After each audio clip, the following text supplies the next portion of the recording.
অনেকেই স্বপ্ন দেখত টিউলিপ সিদ্দিককে নিয়ে। কেন স্বপ্ন দেখত?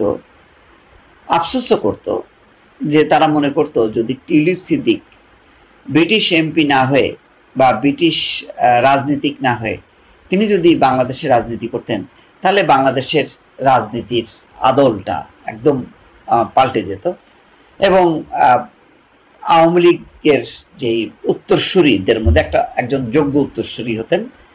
যেভাবে তিনি সফল হয়েছেন ব্রিটিশ রাজনীতিতে, তেমনি বাংলাদেশে তিনি সফল হতেন এবং উত্তরাধিকার কে হবে আওয়ামী লীগের পরবর্তী, সেটা তো শেখ বংশেরই। তো টিউলিপ সিদ্দিক অন্যতম সেই উত্তরাধিকারী, যিনি শেখ রেহনার কন্যা এবং শেখ হাসিনার ভাগ্নি। কিন্তু দেখেন, সেই টিউলিপ সিদ্দিককে নিয়েই একটি খবর, ফিলিস্তিনপন্থী গ্রুপকে নিষিদ্ধ করার পক্ষে ভোট দিয়েছেন টিউলিপ।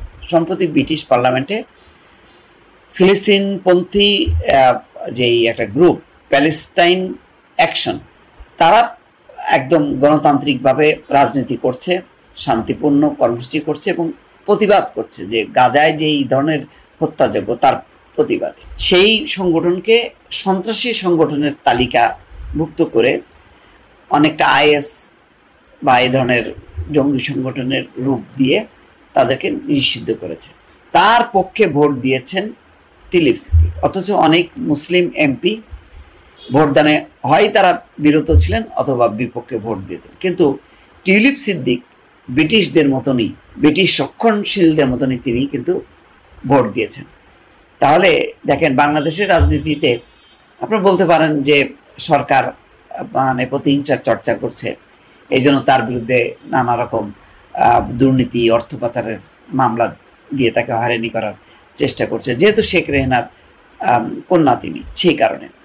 কিন্তু এটা বাদ দিলেও ব্রিটিশ রাজনীতিতে টিউলিপ সিদ্দিক কি বাংলাদেশের সাধারণ মানুষের সমর্থন পাচ্ছেন? যে একজন বাংলাদেশি বংশোদ্ভূত টিউলিপ সিদ্দিক সেখানে যে বাংলাদেশের সংখ্যাগরিষ্ঠ মুসলমানদের পক্ষে অবস্থান নিয়েছেন না, এমনকি মানবাধিকারের পক্ষেও তিনি অবস্থান নেননি।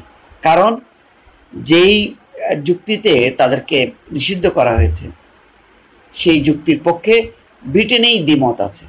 কেননা তারা কোনো অস্ত্র হাতে কোনো কর্মসূচি করছে না, তারা প্রচার চালাচ্ছে যাতে গাজায় গণহত্যা বন্ধ হয়। যুক্তরাজ্যের পার্লামেন্টে প্রো প্যালেস্টাইন কর্মসূচির সংগঠন প্যালেস্টাইন অ্যাকশনকে সন্ত্রাসী সংগঠন হিসেবে আখ্যায়িত করে নিষিদ্ধ করার প্রস্তাবে ভোট দিয়েছেন ব্রিটিশ এমপি টিউলিপ সিদ্দিক। বুধবার এই ভোটে 385 জন এমপি প্রস্তাবের পক্ষে এবং 26 জন বিপক্ষে ভোট দিয়েছেন। মুসলিমদের মধ্যে টিউলিপ সহ কয়েকজন এমপি এই প্রস্তাবের পক্ষে ভোট দিয়েছেন বলে জানিয়েছে 5 পিলার্স। তবে বেশিরভাগ মুসলিম এমপি ভোটে অংশ নেননি। প্যালেস্টাইন অ্যাকশন গত মাসে যুক্তরাজ্যের এক সামরিক ঘাঁটিতে ঢুকে দুটি বিমানের গায়ে লাল রং ছিটিয়ে প্রতিবাদ করে। সংগঠনটি যুক্তরাজ্যের ইসরায়েল সমর্থন এবং গাজা যুদ্ধের বিরুদ্ধে সরব। এই নিষেধাজ্ঞার ফলে প্যালেস্টাইন অ্যাকশনকে আল কায়দা বা আইএসের মতো একই আইনি পর্যায়ে ফেলা হয়েছে। এর মানে হলো এই সংগঠনকে সমর্থন করা বা এর সঙ্গে সংশ্লিষ্ট থাকা এখন থেকে অপরাধ হিসেবে গণ্য করা হবে।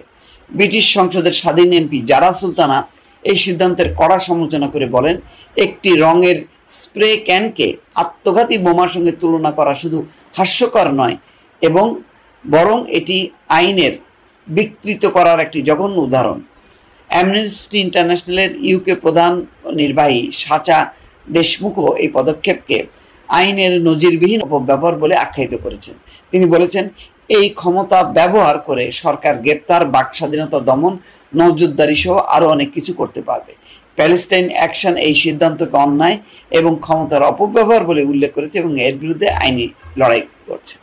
অর্থাৎ তারা শান্তিপূর্ণভাবে প্রতিবাদ করছে, প্রতীকী প্রতিবাদ হিসেবে ওই লাল রঙের স্প্রে করেছে।